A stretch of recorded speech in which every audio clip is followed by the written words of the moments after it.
What's up everyone, my name is Neogi and welcome to yet another tutorial on Photoshop. Today we are going to be creating something which I believe to be something really fascinating.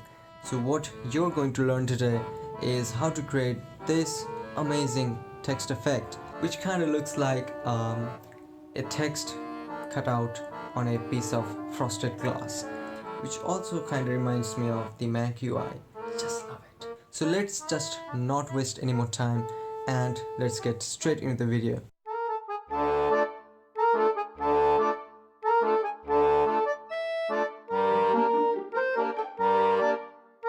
So first of all, I created this full HD document, which means it has a 1920 by 1080 pixels, which is good enough for our project. And I'm also using this image, which I downloaded from pixels.com. And if you want the same image, the link will be given in the description. So now what I'm going to do is use the move tool to click and drag it onto the new tab and release it. And now we need to scale it down because it is a little too large for this document by default. So I'm using Ctrl+T as the keyboard shortcut, and it would be Command+T on Mac, I believe. So Ctrl+T will give you these handles and you can just scale them down. Now click on this check icon to accept the changes. Now I'm gonna create a few copies of this layer because we will need them, as you will see further in the video. So I'm going to use the keyboard shortcut Ctrl+J while the layer is selected. So I'm gonna make 2 copies of this layer and I will apply a filter on the topmost layer. So go to filter and use the blur filter. So you can use lens blur or Gaussian blur, whatever you like. I think Gaussian blur looks great, but I'm gonna go with lens blur because it's more realistic. So I'm using a full radius of 100 and these are the rest of the settings. Notice that the edges have gotten a little transparency. Don't worry about it because we don't need these parts anyway. So click on OK, and now comes the tricky part. So select this tool.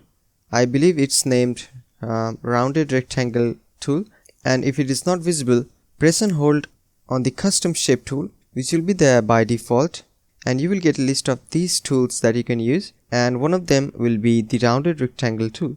So select it, and I'm just gonna make a rectangle about this big, and as soon as I release the mouse button, the properties panel have opened, and this is quite convenient for us because we need to change a few settings. So first of all, we need to make these corners a little more rounder. So how do we do that? Just change one of these values. Just click on one of these text boxes and change the value. So I'm gonna go with maybe 100, so I will add a 0 to it and hit enter.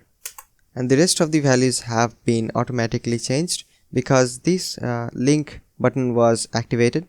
Now let's close this panel. And if you're wondering why my shape outline is red in color, just select the path selection tool and you have the settings icon here. So click it and you can change the color to any color you want, and also change the thickness as well. So I'm using a thickness of 2 pixels and a red color. So that's why it looks like this. And while we have the path selection tool activated, click on this icon and set the align to option from selection to canvas, and click on this button once and this button once. And what this will do is adjust the position of this shape to the center of the canvas. So it was already pretty much at the center, so the change wasn't visible enough, but just trust me because it's really important that you do it. Now select the layer which we applied the blur filter on, and suddenly you will notice that the shape has vanished. So what just happened? Do not worry, just select this shape layer, go to the paths tab and double click on this shape and hit OK. And now let's go back to the layers tab, and when we select the other layer, it doesn't vanish. And now again, while we have the path selection tool activated, right click on the shape and select make selection. Hit OK, and this will create a selection based on the shape that we created. Now make sure that the blurred layer is selected and click on this icon, which will create a layer mask. Alright, so now we will create the text itself. So select the text tool and click anywhere on the canvas and type something like rain, all in caps. Now click on this icon to accept the changes. Notice that the text size is about 500 pixels. If you open the character panel, you can see that I'm using the font named Myriad Pro and the bold version of it. So now we will delete the shape itself because we don't need it. So delete it, and now select the move tool and click on this icon once and this icon once to automatically center the text to the canvas.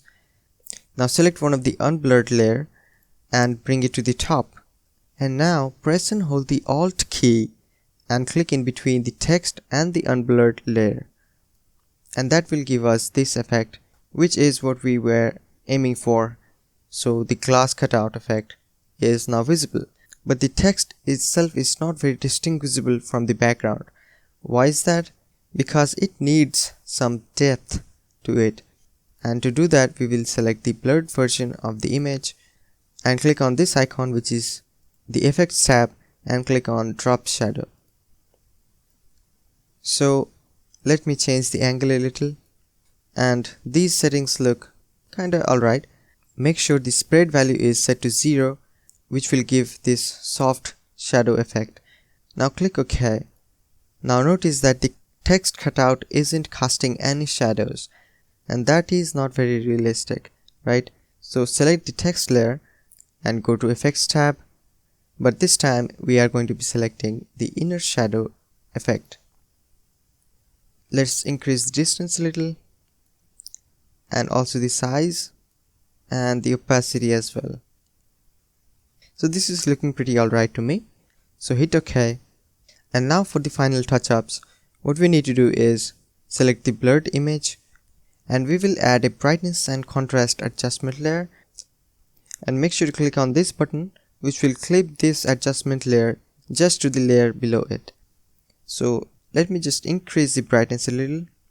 That will help us distinguish the text from the background a little more. And now finally select the blurred layer and go to Effects and click on Bevel and Emboss.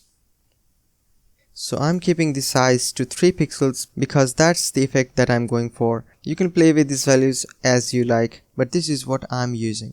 And there you have it, the glass cutout text effect right inside Photoshop. And the fun thing about this method is that you can move this text layer anywhere you want, but if I try to move it, the upper layer will be moved, which we don't want. So let's undo that. Select the topmost layer and click on this lock icon, and that will prevent it from moving. Now select the text layer and you can move around the text anywhere you want. Pretty easy, and you can even edit the text as you like. So that's it. This is how you create the glass cutout effect right inside Photoshop. So this is how you create the glass cutout text effect. I hope you enjoyed this video, and if you really did, make sure you hit the like button and also hit that subscribe button so that you can see more of my content. So this is me, Nyogi, signing off. I'll meet you next time. Till then, see ya.